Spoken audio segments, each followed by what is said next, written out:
Hey guys, welcome back to, we don't even know what we're calling this thing yet. This is GeekWire with Andru Edwards as far as what it says here. I'm Andru Edwards. And I'm Todd Bishop. And we are here to talk more about the week in gadgetry. Consumer electronics, gadgets, gizmos, anything with a battery that can be plugged into a wall is fair game. Nice. I like that. That's a good parameter. Yeah, but I mean, it's pretty wide. It's a pretty wide parameter, but I mean, it limits us a little bit. So for people on the radio show and podcast who don't know, we're going to be having Andru in every week. Weekly. To talk about the latest gadgets, and that's what this segment is. And he's going to drive the show here. Right. I mean, this is GeekWire, and gadgetry is a big part of being a geek, right? Yeah, geekdom. Absolutely. So this week... Yeah, what do you got here for us? Apple recently released their long-awaited, refreshed MacBook Pro. I've heard of this. Took them 4 years. Yes. 4 years. And it's not everybody's excited about it. Some people are very disappointed. Some people are totally fine with what we've got. But what Apple did was basically remove, the major feature is they remove the F strip, the function keys that you see at the top of pretty much any keyboard. And they replaced it with what they call the Touch Bar. And it's an OLED strip that basically, let me see, are we looking? Yeah, okay. It's an OLED strip that allows you to interact with what's on the screen. So instead of creating a touch screen Mac, they gave you a touch bar down here right above the keyboard.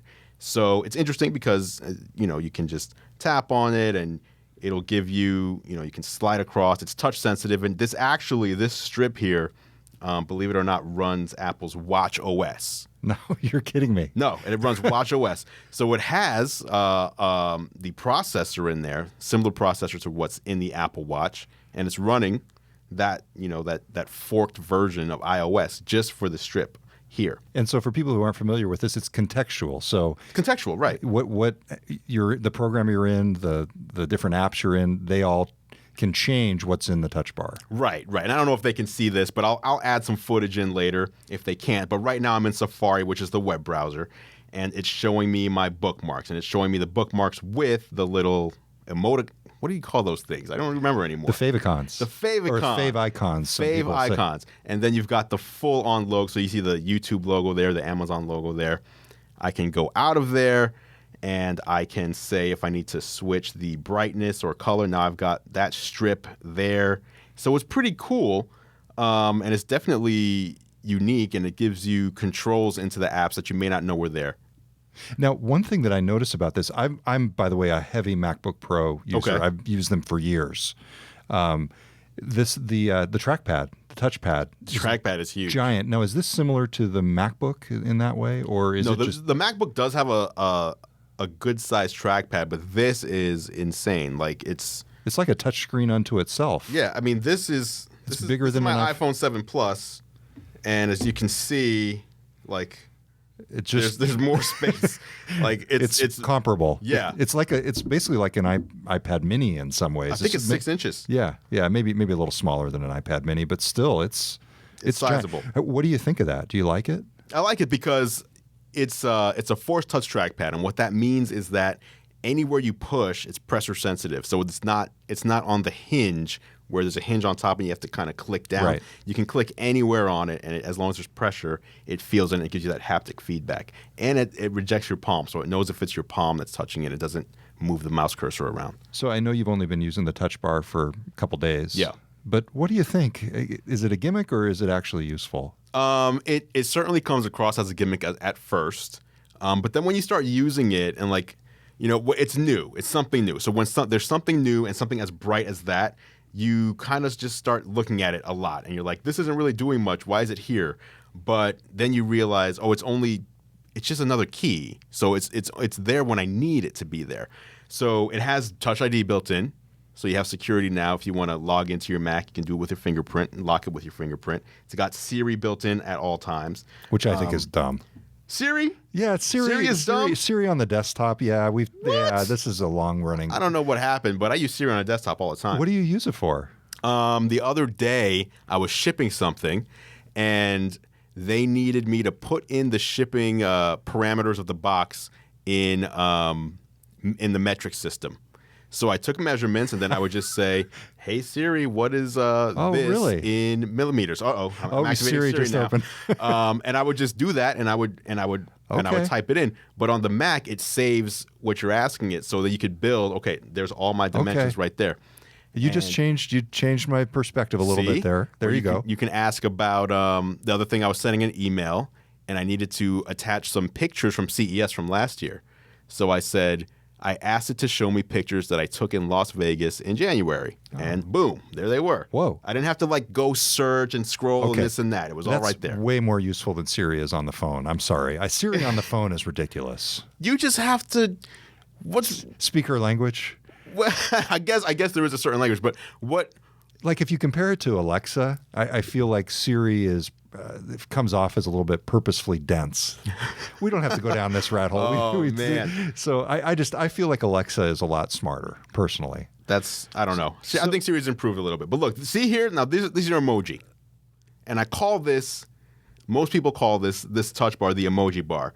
And I think it's because this is what's most impressive. Like, if you look at it, that is bright and vibrant, and it looks gorgeous. good versus just this, which is just the regular buttons. So it looks like the regular old function keys. Yeah, that makes you really see what the potential is. And I think the potential is the key word here, because this just came out, and really the only apps aside from a few are the Apple's embedded apps, and those aren't really, the apps people use much. So once third parties start jumping on board and including this functionality in their apps, then you'll see it become less of a gimmick and more of a useful tool.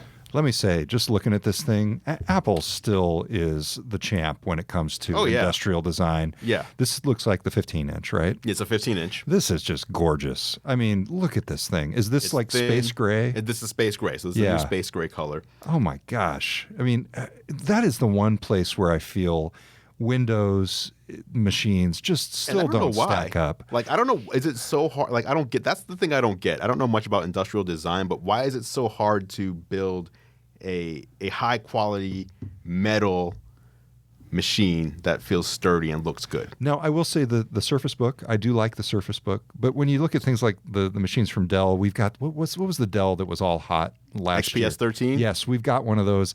Man, we have had more problems with that thing. It's not great. No. It looks, if you put it on a desk and you look at it, it looks great, especially the display because the bezel is so thin. Right. But when you use it, the trackpad is bad. It's horrible.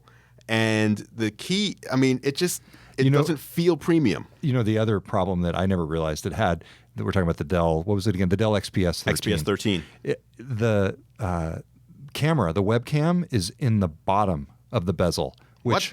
So it's not in the top. It's not in the top. It's in the bottom. So talk about an unattractive view. It's like the anti-selfie. What is that? I don't know why they're doing that. At any rate, the new MacBook Pro. I mean, holy cow! This is just gorgeous. Well, let me ask you this. So, where's my bag? My bag's over there. Okay, you want to grab? You got something else in there? I'm going to go get it. Okay. I'm going to go get it. Well, while you're doing that, I also do want to talk about the ports on this thing. Yeah, don't trip over the cord there. Here, okay, yes. All right. Andrew's going over there to get his bag. He must have adapters over there, I would imagine. That's exactly what I'm doing. Yeah, he does have adapters over there. Do you end up doing inadvertent touches on the trackpad because it's so big? I think Apple tested for that because you do actually hit the trackpad quite a bit because it's so large, but it's not messing with what you're doing. It's got the palm block recognition. Yeah. Okay, so what do you got here? If you pick up the new MacBook Pro, you're going to start living that dongle life. Put it right here and we can see it.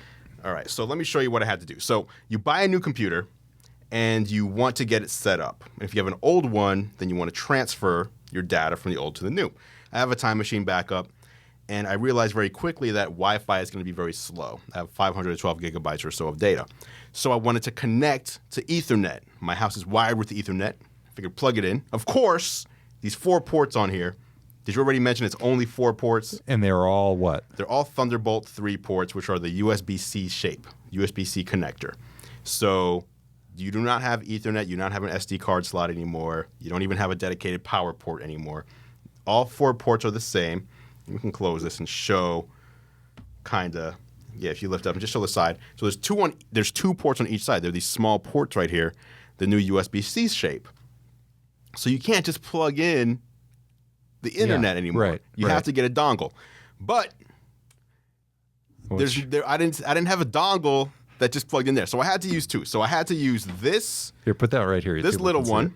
This is a USB-C to USB-A. So male USB-C plugs into the MacBook and gives me a regular USB port. Okay. Then I had to find a separate dongle. Oh, no. This one is USB-A, so I would plug that into there. And it has Ethernet. And then I had to plug that in. You know what the worst thing is? It's a Dell accessory. It is. I mean, come on. Right. Come on. And actually, to bring it back around, this is the Dell accessory that came with my Dell XPS 13. So, but that's what I had to do in order. And then I obviously had to plug in there. So I had to plug in three things to get Ethernet, wired internet on the new MacBook Pro. And I don't know. I mean, obviously, that's. Why? Well, Apple's been known to do this, right? Like they did that with the headphone jack. With the courage, headphone man. jack. Courage. That's the answer, Andrew. Right. They did it with the headphone jack, where to me that wasn't a huge deal. I know to some people it was, but to me, I mean, wireless headphones are the future, and they also include the adapter in the box. They didn't include the adapter in the box here. Yeah. And then but they did that with the CD-ROM drive. They got rid of that first. They got rid of the floppy drive first. Like they're always just trying to get rid of ports that they find to be unnecessary, and that they think obviously Thunderbolt 3 is the future.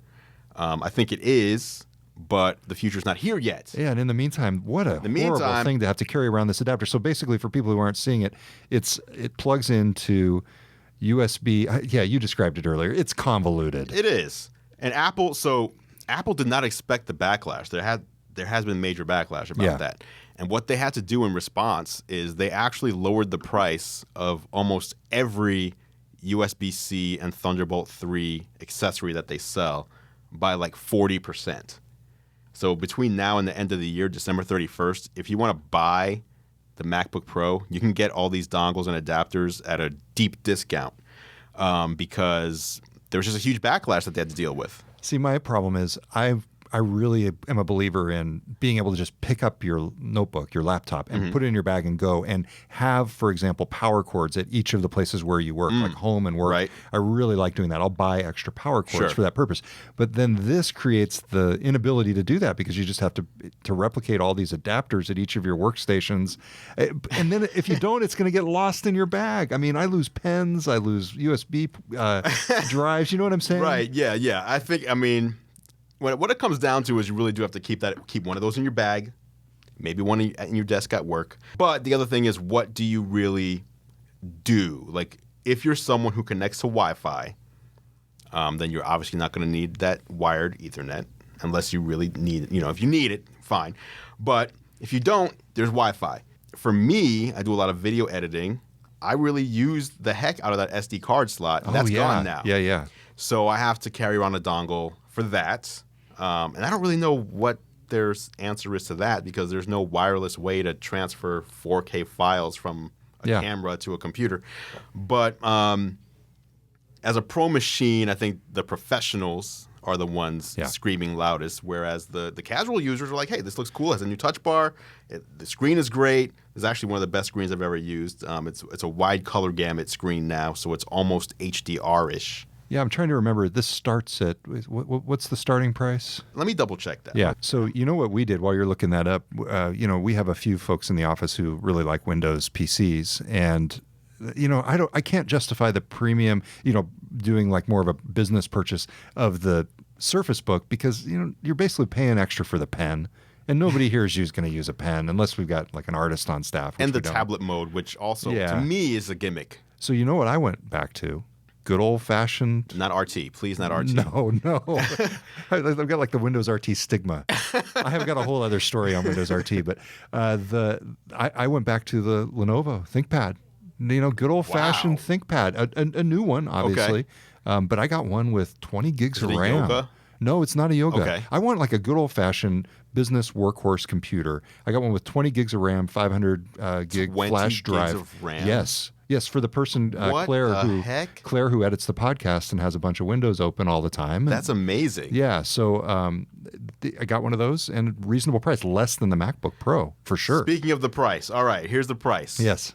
This is absurd. So there is a version of this that does not have the Touch Bar. Yeah. And that was interesting because they kind of compared it against the MacBook Air. Like they're trying to, I think they want to phase out the Air. And so they were like, you can get the MacBook Air or you can get this MacBook Pro that's almost as thin, almost as light, and is way more powerful. But that one starts at $14.99. So that's without the Touch Bar, which is the main feature. The Touch Bar, 13 inches, starts at $17.99. It's a 13-inch model. That's way more than the bottom. Like, for example, the $14.99 is way more than the base level of the... Well, no, I guess it's in the ballpark of the current or the past MacBook Pro. That one, yes. Yes. But the next jump up is a little higher. And so that does get you the Touch Bar. It does get you Touch ID. It's 8 gigs of RAM, and it does not have a dedicated graphics card. Yeah. So if you want the 15-inch model, that starts at $23.99. Oh. You do get a dedicated graphics card. I've driven cars that cost less than that. Yes, $23.99, and then this is for 16 gigabytes of RAM. You mentioned you just bought a 20 gigabyte computer. They don't even offer anything above 16. Yeah. The top of the line model, before you add in any configuration, $27.99. Whoa. $27. That's too much. 99. Too much. And you know, for something where the distinguishing characteristic, the Touch Bar, is potentially a gimmick, I hear you. I hear you. Yeah. But I don't know that there's hundreds of dollars of value in this feature. Yeah, I don't know. I think it's really the whole package. Like, again, the display, this is the best display I've ever seen in a computer. I know it looks the same, like as far as the Mac, like it has the black bezel, but it actually is much better display technology. Trackpad is way bigger. The keyboard I actually like a lot. But at the end of the day, that is a lot of money. It's just $23.99 is a lot of money. It is. It's a lot of money. I'm assuming the Lenovo you got is less. Oh, yeah. I think it was in the $1,300 range. With more RAM and all. I mean, the Mac does have optimizations where you can't really compare apples to apples when it comes to the RAM situation. Yeah. Like 16 gigabytes of RAM may very well compete against the 20 gigs on the Windows machine just because of the hardware and software integration that they have. That's true. But price certainly doesn't compete. No, absolutely. I've had a MacBook Pro, with 8 gigs of RAM and been perfectly happy with it. And we do some video. Like if I had 30 or not 30, like 3 or 4 videos going at the same time, sure. I could see it might be an issue, but I've never run into any limitations. Okay, just day to day and pretty heavy usage. Lots of browser tabs open. Yeah. So that's the MacBook Pro. Yeah. The other news of the week coming out of Apple's camp, yes, rumor mill, is that they're working on this pair of augmented reality glasses. Now, what do you think of this? I think it's interesting. Everybody's been working on VR, right? Yes. Which is virtual reality. Yes. And if you're unaware, virtual reality is you put on glasses or a headset, and it's basically like you're watching a movie or a projector or whatever close to your face. Yep. So you're enclosed. You can't see the outside world. You're looking at, for lack of a better term, a display that's covering your view of the world. Augmented reality is you see the world and you have a pair of glasses or a headset or whatever that puts things into the real world. So, for example, imagine Minority Report, where you can see the screen in front of you, but you can still see everybody around you, hear everything around you. So they're talking about doing AR. AR. More along the lines of Microsoft HoloLens. Yes. Or maybe the Magic Leap. Right. Yeah, exactly. Just like the HoloLens. Now, I don't know exactly what these are going to look like, but my assumption is that Apple wants this to look more like a pair of regular glasses than a full-on headset. So what's interesting to me here is, Tim Cook is under so much pressure to come up with some new genre-defining, but that's exactly right. Which the Apple Watch was not. Exactly. The Apple Watch is a great product, but it's not the iPod, the iPhone, etc. It's not that. Right, nor is the Apple TV, which was largely under his purview, although it dates back to Steve Jobs. Right. The latest evolutions of the Apple TV have been under Tim Cook. But no, they since, I guess, the iPad, is that the latest? It's been so long, it's hard to forget what their new best thing. It was the iPad. Yeah, the iPad. The iPad would be it. Right, the iPhone, because the iPad. next major product after the iPad was the Apple Watch. Yeah. I mean, there's multiple iterations of like the new iPhones, for example, but the iPhone product line already existed. So what are their prospects? How much faith do you have in Apple to be able to define a category like they did with the iPod and the iPhone? Well, the interesting thing here is whenever an interviewer asks Tim Cook about something, he almost always gives them a no comment, which is par for the course, right? But whenever AR is brought up, AR, VR, right. he won't say, yeah, we are coming out with such and such, but he will say, we are very interested in that category. We see a lot of potential in this category. Like, he's basically saying, we have something we're working on here, which is not, whenever you ask him about a car, and no comment. So do you think it would be contingent or dependent upon another Apple device in the way that the Apple Watch requires an iPhone? I think it has to be, at least at first. You're going to have a connection between a phone and these glasses. You're not going to be able to just put these glasses on and have it, have a cellular connection and power, the visuals and all this, and also last, more than, I don't know, an hour or so. You need it to depend on something else. So the iPhone in your pocket really is going to be the brains, similar to what it is with the watch. And then I'm just more concerned with what exactly are you going to do? Like, what are you going to do with these things? Like, you put these glasses on. First of all, people don't usually wear glasses unless they need glasses. They're not just like, let me just put these glasses on. Like, sunglasses is different, but let me just wear clear glasses for no reason. People don't really do that. So it has to be compelling and cool enough to make someone want to wear something on their face in public. And then it has to be non-threatening enough to where it doesn't have that Google Glass effect. So are these things that are going to be walk-around type things? I believe with so. The augmented reality? I believe so. Oh, okay. So imagine, like you mentioned, how contentious your relationship is with Siri. Yes. But, so we've seen the EarPods that are coming, right? Right. The EarPods are coming. These are Apple's wireless Bluetooth, wireless headphones, and they do work even if you only have one in, and Siri's built in. Then you have these glasses on. So imagine, and again, this is just me. I keep invoking Siri. Imagine, for example, stop it, Siri. Siri keeps turning on, and I didn't. Anyway, Imagine, for example, you have these glasses on, and you have the earpiece in, and you're on a diet, and you want to not eat a certain amount of carbs per day. You're at the grocery store, and you look visually at the ingredient makeup on back, the nutritional info. Your glasses scan that before you even take in, finish reading it, and then in your ear, Siri says, for example, this will be 5 grams over your daily carb recommendation. Like, I think Apple's going for something like that, where the glasses aren't just showing you stuff, but they're actually reading the world, and then your headset will actually be giving you information. So this is an interesting spin on that then. Apple bought Turi, the machine learning startup that was a spin out basically of the University of Washington. What did they do? What were they doing? Machine learning. So artificial intelligence. Okay. And so you could see, and they're basically building up their AI division here in Seattle. Interesting. So you could see how that vision, no pun intended, could very much mesh with a lot of machine learning, artificial intelligence stuff. And they're being pretty clear about machine learning. That's another thing. You know how Tim Cook talks about, you said he talks about AR. Same way on machine learning. He talks about how they're building machine learning and AI into all their products. Like my favorite iPhone iOS 10 feature with the find my car, parked car. Right. Yeah, that's basically it's such a simple feature, but it's just so cool. Exactly, and it's intelligently determining where my car is, even though I didn't say my car was there. So that kind of everyday stuff, and like you're saying on the ingredients labels, pretty cool. Yeah, pretty cool. Yeah, and again, that was just me. No.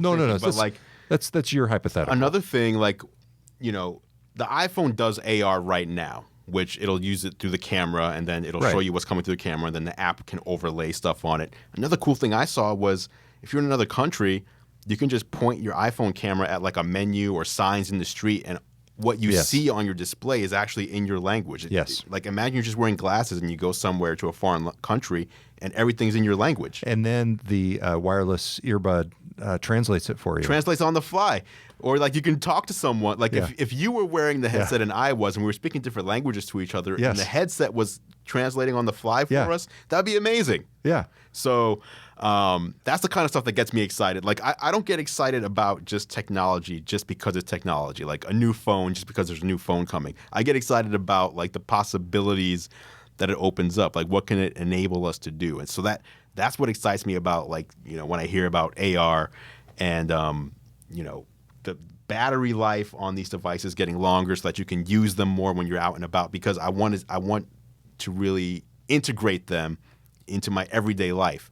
So yeah, I hope it happens. I don't think this is something that can happen soon. But it sounds like these glasses could be a step in the direction.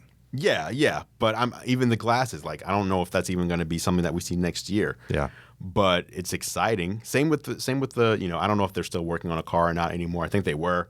And I think they've dumped that. Yeah, I think now they're working on just the OS. But, you know, the stuff that Tesla's doing with, you know, machine learning as well. Like, just one day we're going to be able to, like, step into a car, tell it our destination, and just sit back. And, you know, so the future that, you know, we've seen in movies and, you know, cartoons when I was a kid and all that, it feels like we're on the cusp of being there. And that's very exciting to me. Well, this is great. Thank you very much for doing this, Definitely. Let's keep doing it. Let's do it next week. We're going to keep doing it. We asked people to send us names. Yeah. If you missed that, we need a name for this segment.